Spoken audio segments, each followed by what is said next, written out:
200 years ago, the British burned the White House. This week, the press says Trump's doing something just as bad. He's building a ballroom. The East Wing? Gone. The residence? Untouched.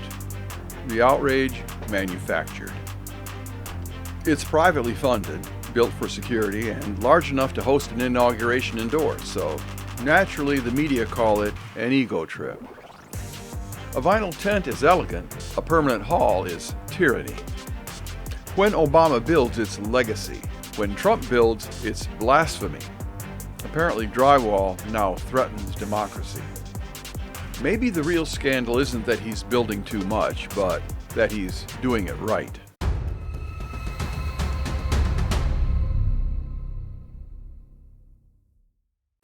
Let's fix a basic misunderstanding. People confuse the White House brand with the White House building. Disney's Cinderella Castle is the brand. The gift shop is not. Likewise, the residence, the north facade everyone photographs, is the brand. And no one is touching that. The East Wing, that's backstage. Offices, corridors, storage. Most visitors couldn't find it with a map, and no one identifies it with the White House. So when critics gasp that the ballroom dwarfs the residence, they're comparing the castle to the gift shop and calling it blasphemy. The East Room, the White House's largest ceremonial hall, hosts most state dinners, press conferences, and medal ceremonies. It's small by modern standards, but big enough for those events, and it's less than half the size of Buckingham Palace's ballroom. So when dignitaries crowd shoulder to shoulder and the orchestra's wedged in behind the curtains, it's not really very grand, it's more gridlock. Critics complain that the new ballroom overshadows the living quarters. So what? Out where I live, people put up pole barns big enough to hold all the toys. The boat, the tractor, the snowmobiles, the quad. While the house can be a double wide. The point isn't what looks bigger, it's what does the job. The White House is where the work of a nation happens, and the workspace ought to match the mission. Before we act like the place was carved in stone, well, maybe it is, but remember, the White House has never been static. President Truman gutted it down to the shell. FDR built the East Wing. Every generation added wiring, air conditioning, press facilities. And earlier presidents could expand outward. Today we can't. Real estate just ran out. Demolition is necessary, and that's just geometry. And that brings us to the double standard, the part of every Washington story where outrage gets selective. They laughed at obscene statues of Trump and Jeffrey Epstein in the Capitol, but a ballroom is undignified. They mocked Nancy Reagan's China, also privately donated, yet they praise Obama's publicly funded Chicago Center. If Trump pays for it himself with donor money, it's buying influence. If taxpayers pay, it's investment in democracy. Heads they win, tails he loses. And if Trump had asked permission, because that's one thing they're complaining about, what would have happened then? He'd still be waiting on committee number 15, and the outrage would still be there.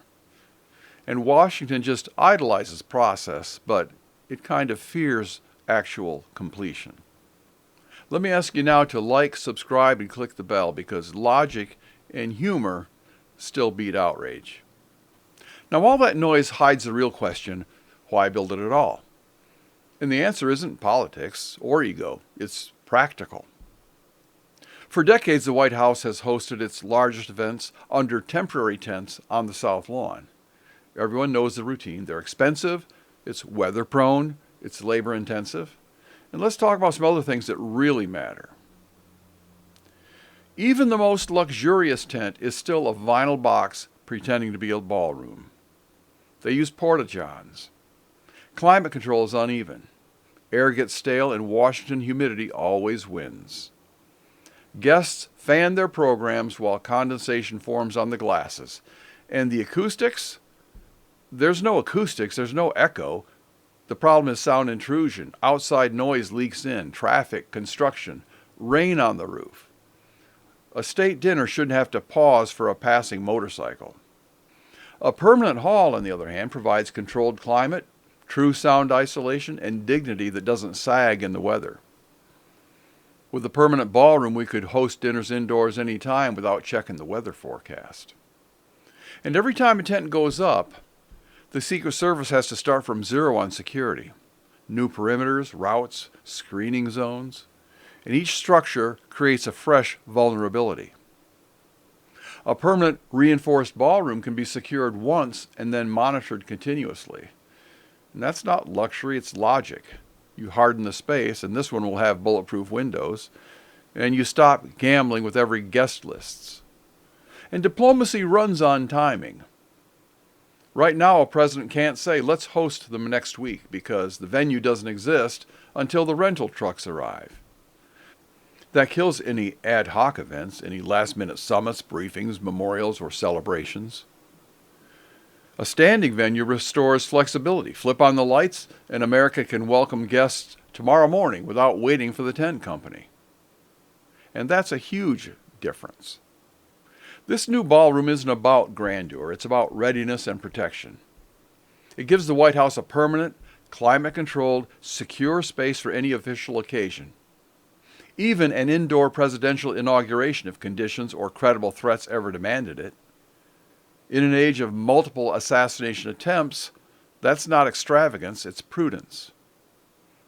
A superpower shouldn't need a weather forecast or a sniper report to inaugurate its leader safely. Of course, when practicality fails, critics reach for the oldest weapon of all, money. Who's paying for this, they ask, as if that were the scandal. If taxpayers fund it, it's waste. If donors fund it, it's influence. The government will own the ballroom. Future presidents will use it. That's called a public asset, paid for by private generosity. Meanwhile, look at California, where Gavin Newsom is planning a presidential bid. Their capital renovation tops $1 billion, $1.5 billion, or more, in taxpayer money. That's just one state. A few months ago, you saw the Treasury Department chastised because they spent billions on their own remodel, taxpayer money. And Obama's library is eating public parkland along with public funds. Not a peep from the media. Apparently, outrage is not about money, it's about who the builder is. And remember those reporters who scolded Nancy Reagan over the china, which was donated, but then laughed at the Epstein and Trump effigies? They're not really guarding decorum, they're guarding a narrative. And that naturally raises another question. Why demolish the East Wing? After all, isn't that historic? What's special about the East Wing? Nothing. Well, actually it is special. It's dedicated to the First Lady and her staff. But Melania Trump never used her office there. Hillary Clinton famously refused to. It was a headline in 1993. If she'd become president, she'd probably have been famous for tearing it down as a symbol of the patriarchy, and then been praised for her modern attitudes. As we said earlier, real estate eventually runs out. The White House hit that limit decades ago. If you want a permanent, secure, adequately sized venue, you replace something. And the East Wing isn't on brand. Maybe someday we'll need a new presidential residence. For now, this ballroom is the perfect addition. It gives statecraft a proper room and lets the house be a home. If the ballroom dwarfs the residence, maybe the residence is too small for modern presidential life. And let's address the buzzword of the week, that Trump is remaking the White House in his own image. Well, yeah, leadership always leaves fingerprints. And he does live there after all. And Jefferson sketched, Truman rebuilt, FDR added. Every president imposes order on chaos and his own version of order. The difference here is Trump won't even get to use it. Completion of the ballroom comes after his term. So if he's doing it for his ego, it's a rather delayed one. Critics act as if leaving a mark is narcissism. But if the founders thought that way, we'd still be meeting under tents, period. Everything would be a tent. But when future presidents, many of them Democrats, now denouncing it, host their galas there, they'll call it tradition. And that's fine. Tradition is what common sense is called a generation later. And finally, let's sum up the pattern we've all come to expect, the outrage template. If he builds, he's vain. If he doesn't, he's negligent. And if it works, it's undemocratic. The usual non-journalism reflex. The British destroyed the White House with fire. Today's critics attack it with spin. And both just hate a house that stands. The residence, the brand, the Cinderella Castle, remains. The East Wing, the backstage area, makes room for a ballroom fit for a modern superpower. Large enough to host an inauguration indoors, secure enough to protect the guests who attend. That's not an ego trip, that's engineering with common sense. Trump isn't desecrating democracy, he's solving a logistical problem the Capitol has rented its way around for decades. And if that feels like heresy, it's only because Washington has confused symbols with sanity. You've been listening to The 10th Man, breaking the echo chamber with facts, history, and a sense of proportion.